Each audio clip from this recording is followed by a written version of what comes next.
All right. Hello, everyone. Welcome in. I'm joined, as you can see, I'm not by myself. So I'm joined today with Eddie Williams. Eddie is the Director of Information Security, GRC in bracket at Versant Health. So Eddie, welcome in. Say hello. Hi, how are you?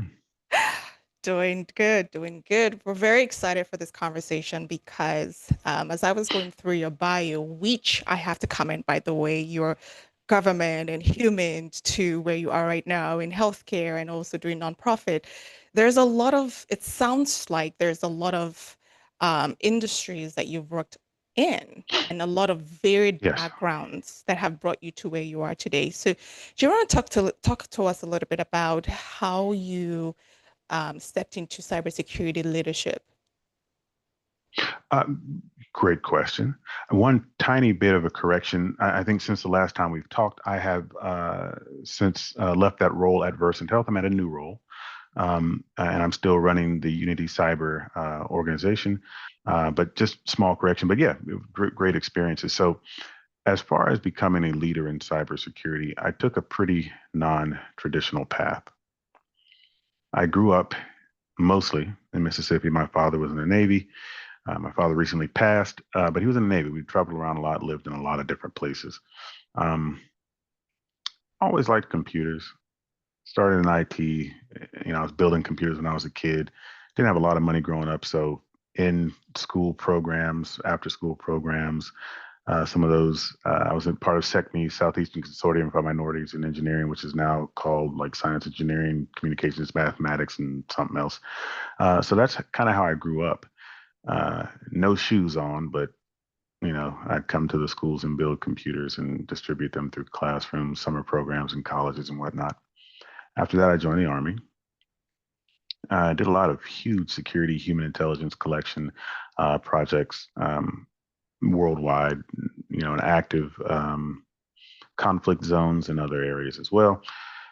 A lot of huge projects, a lot of good fun projects, at least from my perspective, because of the nature of things. I'm a lifelong learner. After that, I joined the.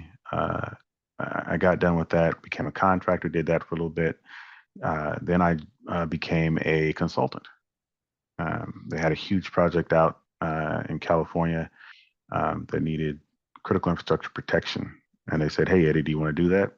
I said, absolutely not. I have no idea what that is. No idea what you're talking about. So they said, great, you start on Monday. I thought, all right, well, here we go. So kind of one of those voluntold situations. Started doing that and became the director of that program, how to build an entire critical infrastructure protection program. And I loved it. I liked getting the people together to get the jobs done. I will always be honest and say I'm not the sharpest tool in the shed, but I'm one of the most determined, right?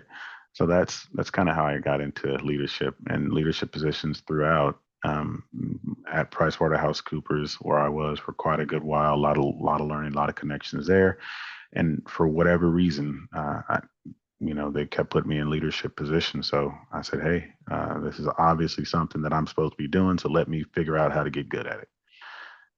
From my most recent position at Versant Health, leadership position, Senior Director of Information Security, pretty much the Deputy CISO, which was a great time. We built information security programs, GRC programs, and got some pretty serious certifications for the organization to running my own business. So I think a lot of it was not necessarily not wanting to do it, but just kind of by default, who else is going to do it? Or somebody says, "Hey, man, come on, do this." And I'm like, all right, let's do it. So I know there's kind of a long winded answer, but that's generally how I got into leadership in cybersecurity.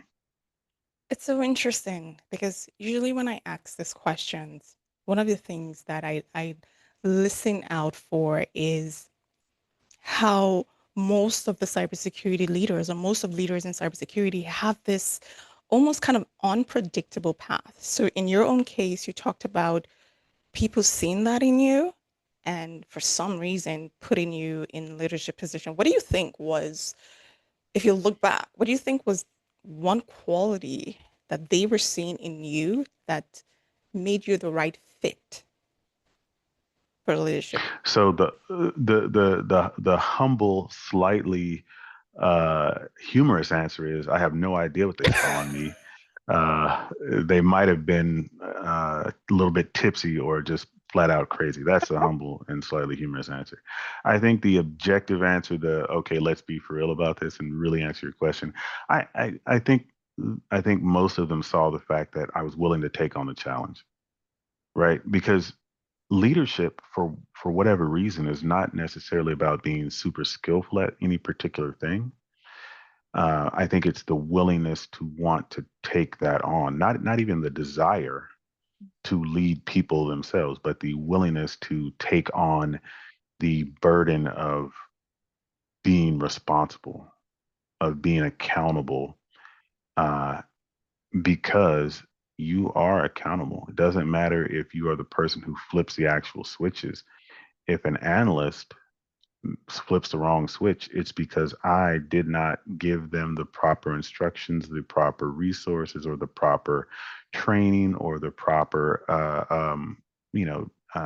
guidance to flip the correct switch. I think it's an inherent,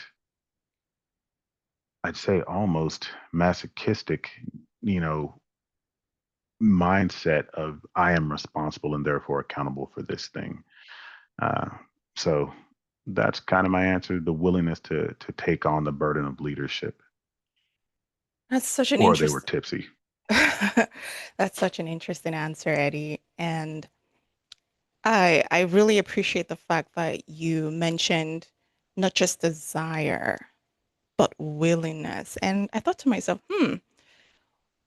what is from your perspective, and if we were to take this back to how we can continue to build that kind of quality in our cybersecurity talent today, what would you say is the difference between just someone who's desiring to be a leader and one who Mm. has that willingness to understand what being in leadership requires?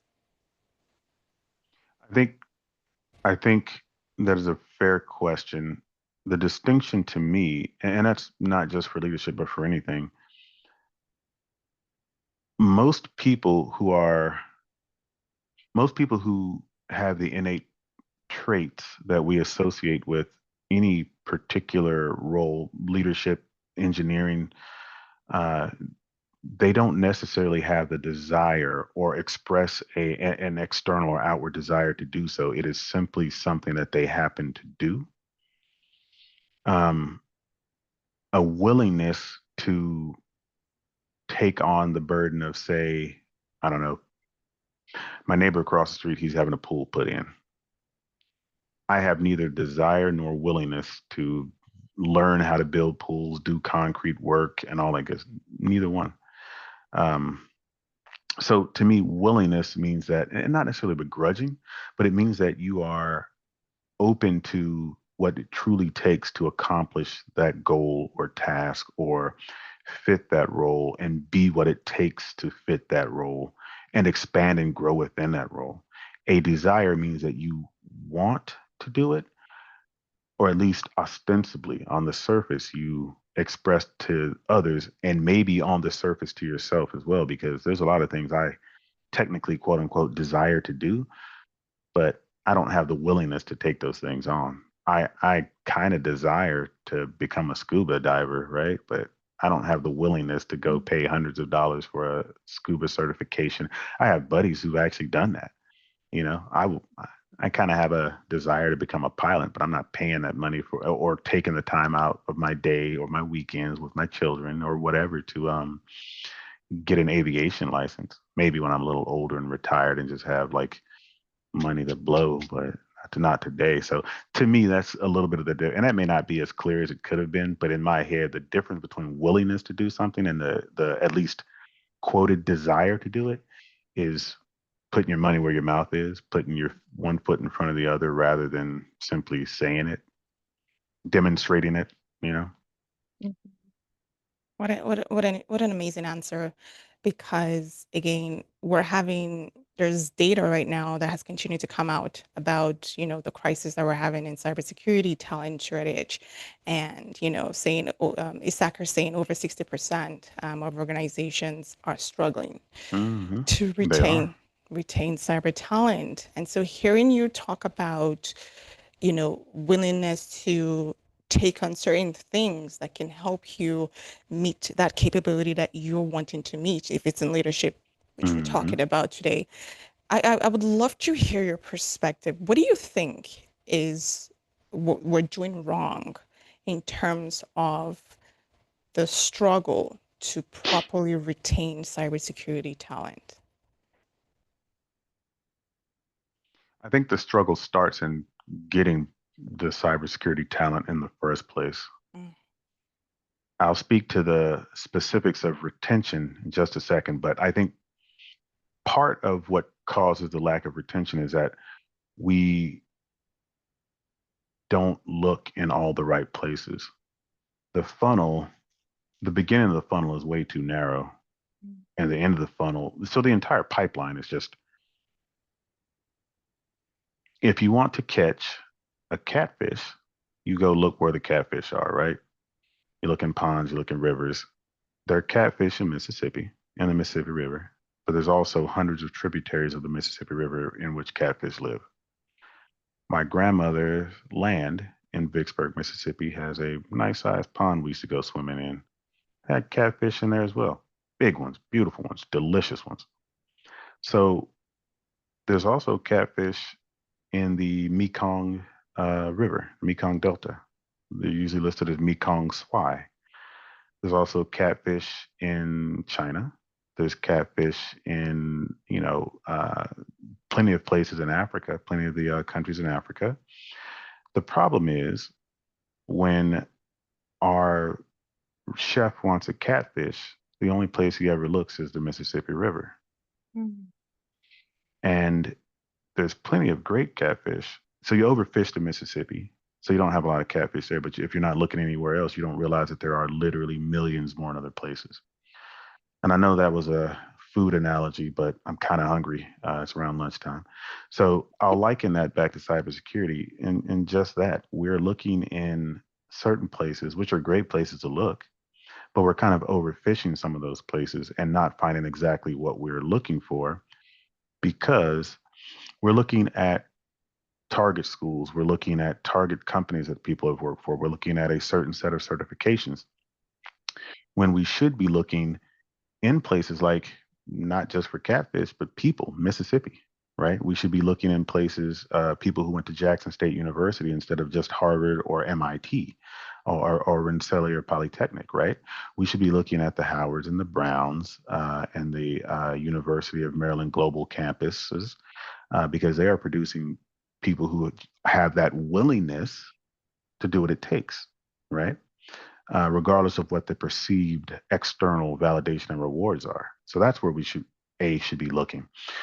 We've also got to make sure that we shore up the other parts of that pipeline by partnering with people who will help us look in those other places.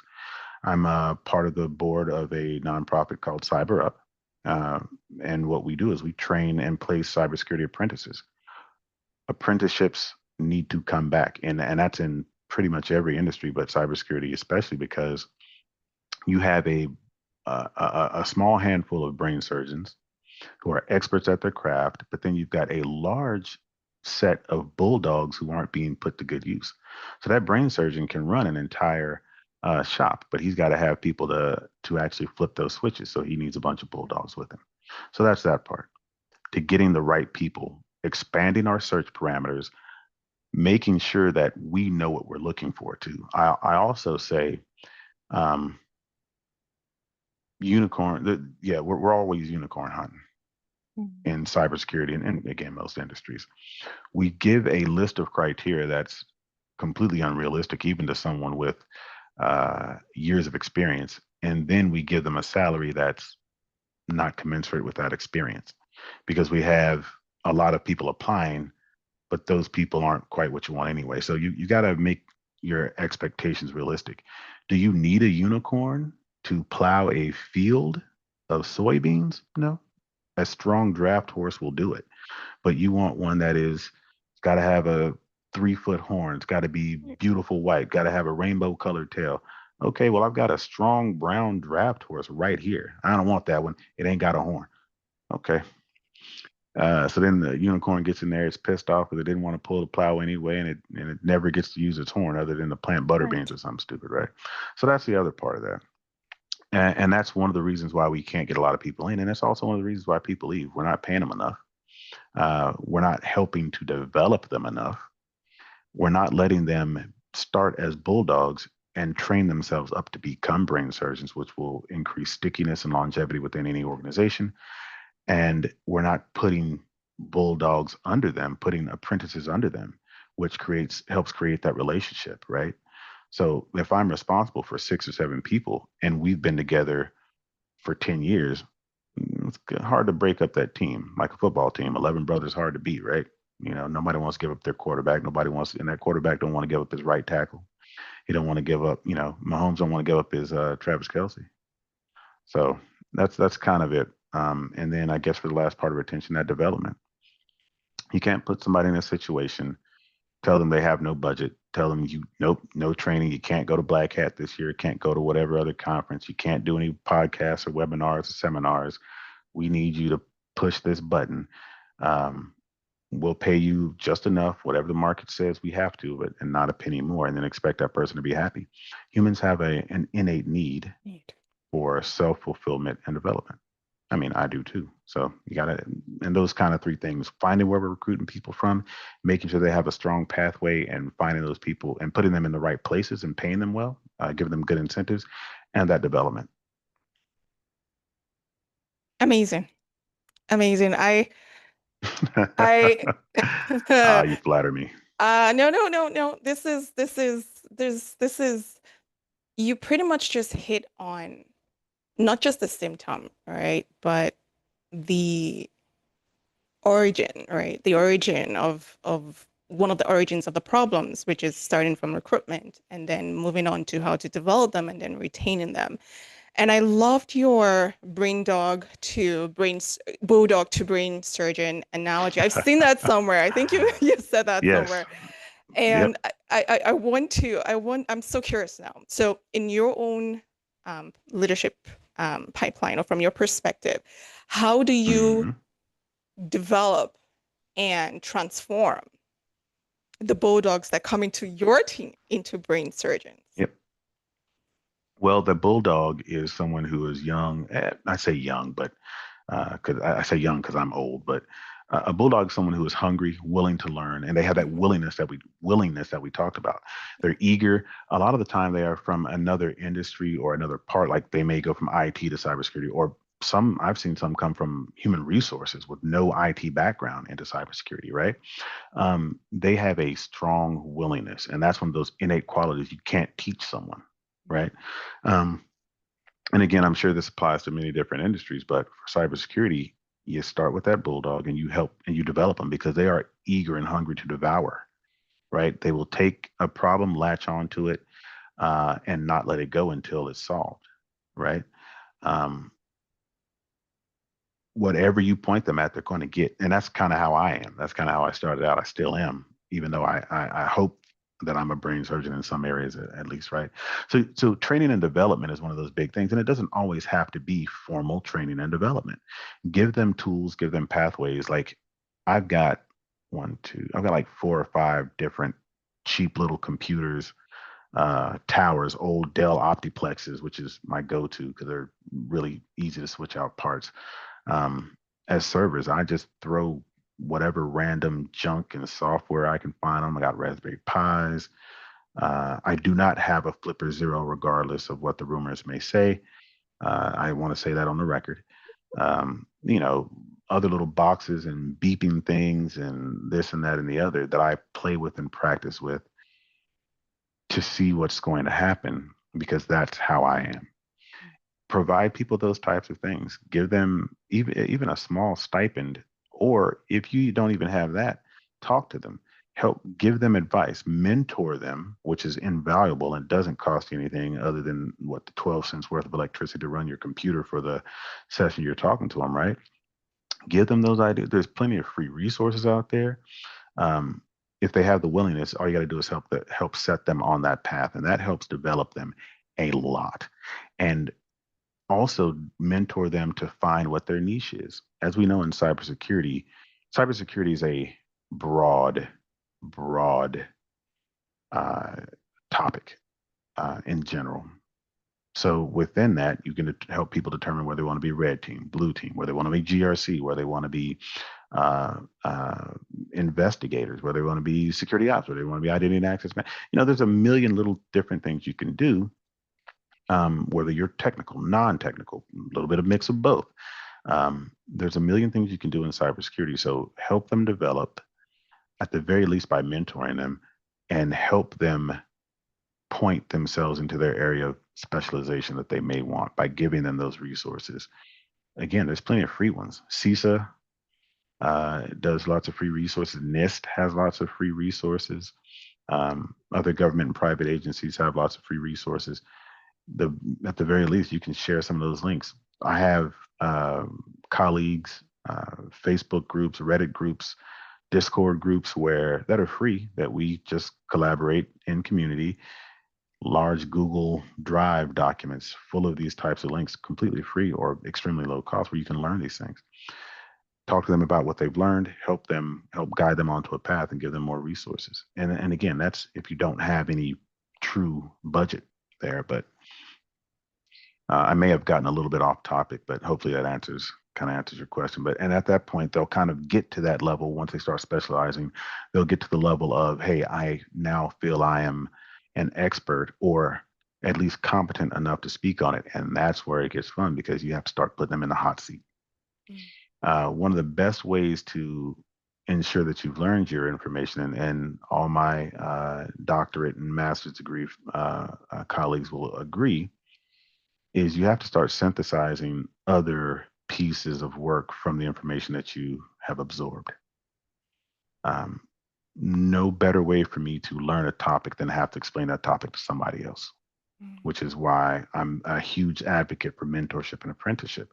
Because once you start seeing them graduate into brain surgeon, you put somebody under them. Not only does that help that next Bulldog come up a little bit, but it also helps that brain surgeon, the person who just graduated from Bulldog to brain surgeon, it helps them become even more refined in their craft, and helps give them a stronger foothold within whatever community, but cybersecurity specifically today we're talking about, and gives them a little bit more stake. And it kind of helps grow the community as well, because now you've got someone who's taking in all these different threads of information that you've given them, applying their own unique experience. Because, hey, I've got someone who used to run a dance studio who's applying these cybersecurity concepts, from the imagery of having to teach, ballet and modern jazz dance to a bunch of 12-year-old girls, which you may not understand, and I may not understand how it applies, but she does, right? So these types of things give you extremely unique perspectives, and that's kind of my rambling philosophy on how to develop a bulldog into a brain surgeon. And what I love about that is it's kind of like it develops itself, right? So when the bulldog becomes a brain Correct. surgeon, then they develop another bulldog and they keep growing and Yep. growing, and you have that cycle, Exactly. which is brilliant. So we're just coming over towards half an hour here, and You'd like me to make my answer shorter because I talk too much? no, this is fantastic. This is fantastic, especially because, again, what I appreciate about this conversation is that you have mentioned certain aspects that even for me, I'm like, oh, I didn't think about that. The analogy, right, between the brain surgeon and the bulldog, which I'm going, if it's okay by you, I would love to leverage that analogy Of course. in my content as well. And then also just Of course. Absolutely. the cycle of looking for the right people at the beginning, instead of searching for unicorns, right? It's going to Yes. diverse areas and looking for people that are hungry. So, Right. having said all of this, okay, before we round up, because this is, I don't know about you, this is so great. I could keep talking, but Oh, of course. what is, if you had a magic wand, Eddie, where it's, $1 billion in an island of my own. okay, I'm gonna be specific. If you Okay. Thank you. if you had a magic wand that could fix the issues that we're seeing in cybersecurity with your billion-dollar island already pre-bought. But if you had that magic wand and there are other cybersecurity leaders that are listening to this conversation and kind of scratching their head that, hey, you guys have Hmm. mentioned a lot of stuff that I'm dealing with. Yep. What would that be? Well, I think again, I'd wave my magic wand and fix the talent. I'd fix the recruitment pipeline in the first place. Mm, Because again, getting those right people, like there are plenty of good people where we're looking. Um, I think I'd go even further back and the actual training pipeline, and this is like younger kindergarten to school, um, kindergarten, middle school, high school, on to college, because a lot of the time, and nowadays there are schools that do this. There's actually one that my 14-year-old goes to, and my 19-year-old, well, yeah, 19-year-old before that they went to, um, called the Academy of Innovation in Mississippi, Vicksburg, Mississippi, that focuses on a STEAM kind of curriculum. But I think we, I would like to have the STEM and STEAM kind of curricula inserted more naturally into the overall curricula at a younger age rather than having to shunt children off from the normal mm, curricula to a STEM curriculum, right? Because just like any other topic, you become good at, you become used to, and you also fall in love with those things you are used to from a younger age, right? um, Children in one country may prefer something for breakfast that children in another country absolutely cannot palate, and vice versa, right? So the younger you get them started, the easier it becomes to keep them involved at an older age. So that's number one. mhm, That magic wand would also help fix that pipeline by remembering to look in those places that we don't normally look in. And when I say, being from Mississippi, I mentioned a lot, but anywhere below the Mason-Dixon line, people aren't really looking for technological talent. Maybe in some of the Memphis, Tennessee type areas, um, but not really much more than that. And not just below the Mason-Dixon line. I think there are several targeted hotspots that we look for, mhm, uh, for schools and for areas we, recruit out of Silicon Valley and all that good stuff. But we really do not look in some of those areas. So I'd make them start looking in those areas. I think the other thing would be um, mentorships. You would be required to have a mentor, and you would be required to become a mentor after that. And again, I think the unicorn thing, you've got to, you would have a peer review of your hiring criteria before you're able to submit it to HR. You'd have a committee with a stick saying, do you really need somebody with 10 years of this whatever experience before we can hire them, or do you need somebody who has a good familiarity that can learn? Um, and I almost kind of think it's an ego thing with some with some organizations.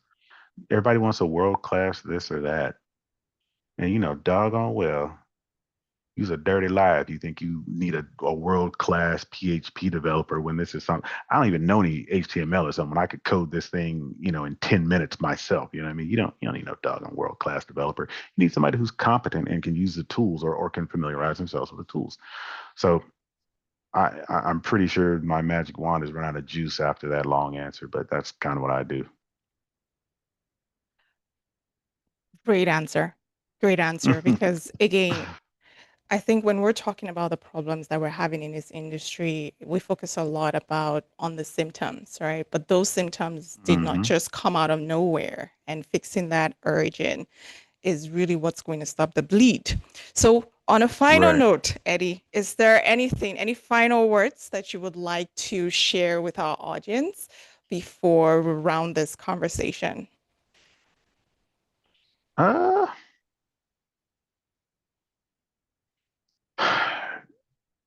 when I was playing football way back uh, in the 90s when the world was young and dinosaurs roamed the earth, one of the things that was told to me was keep chopping your feet.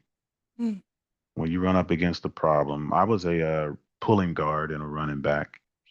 So the pulling guard kind of sits on the end of the line, and they'll pass him the ball every once in a while, but he usually gets hit pretty doggone hard. One of my coaches said, keep chopping your feet until that whistle blows. That means never stop. Do not, under any circumstances, stop trying to make forward progress. mm, And that is one thing I would always say to to anybody I ever come across who feels like they're in a difficult situation. Yes, the world is stacked against you. Yes, things are unfair. Acknowledge those things. Do not forget them, but never stop chopping your feet.